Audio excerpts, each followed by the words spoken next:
क्या आपने कभी अपने फेस पर रिंकल्स की चिंता की है या सोचा है कि क्यों वो बेचारे छोटे छोटे फेशियल एक्सप्रेशन मसल रिंकल्स के लिए ब्लेम होते हैं और इसी वजह से वो बोटॉक्स जैसे इंजेक्शन के ट्रीटमेंट का टारगेट बनते हैं। पर देखो, फेशियल एक्सप्रेशन मसल्स में कुछ बहुत ही ज्यादा यूनिक है अगर उन्हें बाकी बॉडी के रीजन के मसल से कंपेयर करें।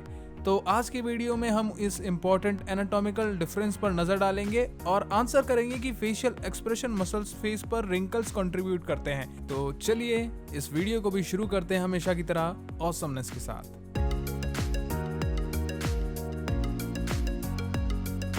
शुरू करने से पहले मुझे पोलाइट होना पड़ेगा और इंट्रोड्यूस करना होगा जेफरी द स्केलेटन को, जो इस स्टोरी के कुछ एस्पेक्ट्स में हमारी हेल्प करेंगे। और हमारी स्टोरी शुरू होती है स्किन के बारे में बात करते हुए, जो सिस्टम के अंदर आता है जिसे इंटीग्यूमेंट्री सिस्टम या इंटीग्यूमेंट्स कहते हैं। इंटीग्यूमेंट 3 मेन लेयर से बनी होती हैं, शायद आप इन लेयर्स के बारे में सुना होगा। सबसे टॉप पे होती है एपिडर्मिस, जो आपके सरफेस पर देख सकते हैं आप, और सेकंड है डर्मिस, और थर्ड लेयर जो नीचे होती है वो है हाइपोडर्मिस। कुछ लोग इसे सबक्यूटेनियस लेयर भी कहते हैं।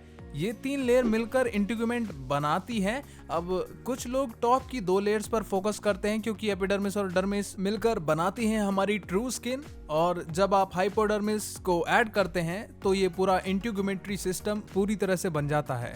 पर मेन पॉइंट ये है कि स्किन अलग अलग बॉडी रीजन्स में मसल टिश्यू के साथ कैसे इंटरेक्ट करती है। यहाँ एक बहुत ही कूल डाइसेक्शन है जिसे हम स्टेप डाइसेक्शन कहते हैं। इसे स्टेप डाइसेक्शन इसलिए कहते हैं क्योंकि ये लेयर बाय लेयर नीचे जाता है। यहाँ एपिडर्मिस और डर्मिस को एक साथ रखा गया है जो हमारी स्किन को बनाते हैं। हमने इन दोनों सुपरफिशियल लेयर्स को अलग नहीं किया है।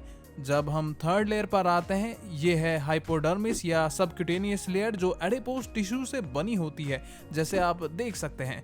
तो 1, 2 और 3 लेयर्स मिलकर इंटीग्यूमेंट्स बनाती है। अब चौथी लेयर की बात करें, लोग इसके बारे में बात करना पसंद करते हैं काफी ज्यादा। ये होती है डीप फेशिया या फिर सिर्फ फेशिया, जो चौथी लेयर नीचे होती है, और इसके नीचे आप मसल टिश्यू के साथ एक इसका रिलेशनशिप देख सकते हैं। अगर हम किसी भी पार्ट में जैसे हाथ में, छाती पे या अपने पैर में एक पिन स्टिक करें और उसे पुश करें तो ये पहले 3 लेयर्स यानी एपिडर्मिस, डर्मिस और हाइपोडर्मिस से गुजर जाएगा और फिर चौथी लेयर फेशिया तक पहुंचेगा और फाइनली मसल टिश्यू तक पहुंच जाएगा। आप यहाँ देख सकते हैं कि मसल टिश्यू फैशिया के नीचे स्लाइड और ग्लाइड करता है बिना स्किन के साथ ज्यादा इंटरेक्शन करे, और ये चीज बिल्कुल अलग होती है जब हम फेस के मसल्स की बात करते हैं।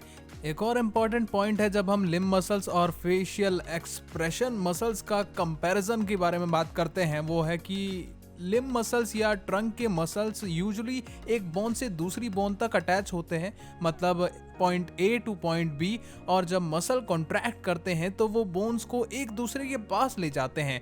पर फेशियल एक्सप्रेशन मसल्स के केस में ये पैटर्न थोड़ा डिफरेंट होता है, क्योंकि फेशियल मसल्स कम से कम पास तो नहीं आती हैं, पर फेशियल एक्सप्रेशन मसल्स के केस में ये पैटर्न थोड़ा डिफरेंट होता है। अब तक हमने देखा कि मसल्स बाकी बॉडी में कैसे स्किन के साथ इंटरेक्ट करती है। चलिए अब फेशियल एक्सप्रेशन के बारे में पढ़ते हैं, और हम इस मॉडल को यूज करेंगे मेजॉरिटी टाइम क्योंकि हमें उन डोनर्स के लिए रिस्पेक्टफुल रहना है जिन्होंने अपनी बॉडी साइंस के लिए डोनेट की है। वीडियो के एंड में हम एक रियल फेस छोटा फेशियल एक्सप्रेशन मसल को जूम करके दिखा देंगे। शायद स्माइलिंग मसल होगा क्योंकि वो सबको हैप्पी करके रखता है, पर ये आइडिया कि ये मसल स्किन के साथ कैसे इंटरेक्ट करती है बाकी बॉडी से बहुत अलग है। अगर हम एक पिन फेस पर स्टिक करें और लेयर्स के थ्रू जाएं तो हम एपिडर्मिस, डर्मिस, हाइपोडर्मिस और फिर मसल्स तक पहुंचते हैं। ये डिफरेंट है जब हम नीचे बॉडी के किसी पार्ट में देखें तो, जहां फेशिया और मसल्स के बीच एक अलग पैटर्न होता है। इमेजिन करो अगर मसल टिश्यू हाइपोडर्मिस या इंटीग्यूमेंट्री सिस्टम के थ्रू रन कर रहा हो तो वो रिंकल्स और क्रीज ज्यादा होने लगते हैं। ये एक मेजर फैक्टर है जो फेशियल एक्सप्रेशन मसल्स के रिंकल कंट्रीब्यूट करने में हेल्प करता है, और इसी की वजह से हम बाद में बुढ़े ज्यादा लगेंगे। और एक और पॉइंट है मेरे पास कहने को, लगता है जेफरी नहीं चाहता कि मैं उसके फेस को टच करूं। तो हम इस मॉडल का यूज करेंगे लिम्ब मसल्स के केस में। एक मसल एक बोन से दूसरी बोन तक अटैच होता है और दोनों अटैचमेंट साइड बोन्स पर ही होती हैं। पर फेशियल एक्सप्रेशन बोन्स के साथ कुछ अलग है, वो ये है कि मसल का एक एंड बोन से अटैच होता है और वहीं ये जो दूसरा एंड होता है वो डर्मिस में जाके अटैच हो जाता है और पूरी तरह से वहीं पे सबमर्ज हो जाता है। जब आप स्माइल करते हैं तो मसल बोन से माउथ के कॉर्नर तक पुल करता है जो स्किन के ऊपर क्रीज बनाता है। अब इसके भी अपने प्रोज और कॉन्स होते हैं, जैसे कि कुछ लोग इन मसल्स को एजिंग का एक साइन समझते हैं और कहते हैं कि जब उनकी झुर्रियाँ सिर पर आ रही हैं तो मतलब वो बहुत ही ज़्यादा बूढ़े हो रहे हैं। और कुछ लोग इसे कैरेक्टर का एक फॉर्म मानते हैं कि भाई मैं तो सख्त लौंडा हूँ, जैसे फोरहेड स्क्रंच करना या लाफ लाइंस।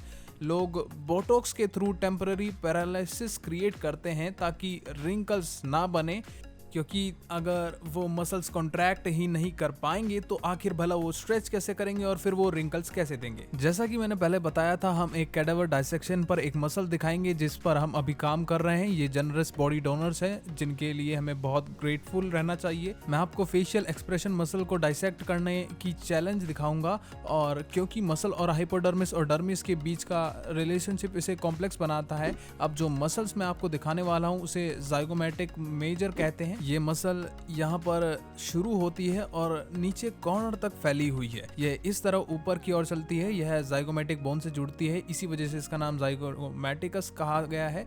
और यह माउथ के कॉर्नर तक जाती है। जब ये पुल करती है तो माउथ के कॉर्नर को ऊपर खींचती है जिससे स्माइलिंग होती है। अब यहाँ कैडेवर पर देखिए, यहाँ आप इस फेंट मसल को देख सकते हैं जो दिखाई दे रही है, क्योंकि हम टिश्यू को धीरे धीरे हटा रहे हैं सारे सराउंडिंग टिश्यू से। जो आप देख रहे हैं वो एडिपोज टिश्यू है जो स्किन के साथ होता है। यह करना काफी चैलेंजिंग हो सकता है क्योंकि आप सराउंडिंग टिश्यू को हटाने की कोशिश कर रहे होते हैं बिना मसल टिश्यू को हटाए जब आप डाइसेक्शन कर रहे होते हैं। लेकिन फिर भी zygomaticus major muscle zygomatic bone से शुरू होकर माउथ के कॉर्नर तक जाती है। चलो आज की वीडियो के लिए इतना ही। ये वीडियो यहाँ तक देखने के लिए थैंक यू तुम्हारा, और तुम्हारे बाल बच्चे खुश हो जाएं, बड़े हो जाएं और फूलो फूलो तुम सब। और एक और चीज मैं ये कहना चाहता हूँ कि देखो, जिंदगी में हंसते रहो, उस स्माइलिंग मोन का यूज करते रहो, क्योंकि दुनिया तो तुमसे कभी खुश होगी नहीं। तो ठीक है, बस लाइक शेयर सब्सक्राइब कर देना और अपने भाई को DM कर देना इंस्टाग्राम पे।